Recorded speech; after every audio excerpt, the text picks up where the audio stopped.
حضرت نے بیٹھے ہوئے تھے، ایک بارگی نے سوال کیا کہ اے میرے احمد رضا، اے اعلیٰ حضرت بتائیں تو صحیح، آپ اپنی درسگاہ سے کبھی اٹھتے ہیں، کبھی بیٹھتے ہیں، کبھی اٹھتے ہیں، کبھی بیٹھتے ہیں، اس کی وجہ کیا ہے؟ بریلی کے تاجدار پکار اٹھتے ہیں۔ میرے امام فرماتے ہیں اے میرے شاگردوں، تمہیں معلوم نہیں ہے یہ نظر کے سامنے جو گھر دکھائی دے رہا ہے یہ آل رسول کا گھر ہے، اور اس گھر میں ایک چھوٹا سا بچہ ہے، نماز رسول ہے، آل رسول ہے، اپنے گھر سے کبھی باہر آتے ہیں، کبھی اندر جاتے ہیں، کبھی اندر آتے ہیں، کبھی باہر جاتے ہیں۔ جب وہ باہر آتے ہیں تو میں ان کی تعظیم کے لیے کھڑا ہو جاتا ہوں، مجھے یہ گوارا نہیں کہ نظر کے سامنے آل رسول ہو اور احمد رضا اپنی مسند پر بیٹھا ہے۔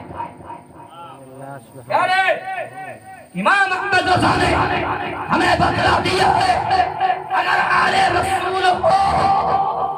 تو ان کی ہمیں تعظیم و توقیر ضروری ہے،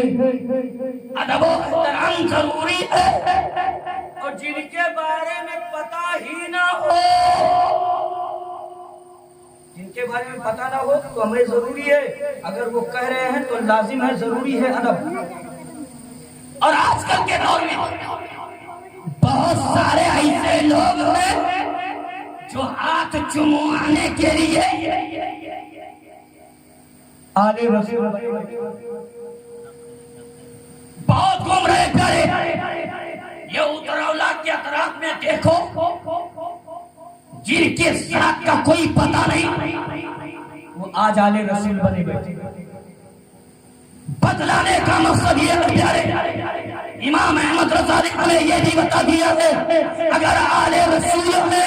تو ان کی تعظیم ضروری ہے، اگر آل رسول ہے تو ان کا ادب ضروری ہے، لازم ہے تعظیم کرنا، لازم ہے توقیر کرنا۔ لیکن اگر اصل و نسب کے بارے میں آپ کو معلوم ہے تو ایسے کی تعظیم ضروری نہیں ہے۔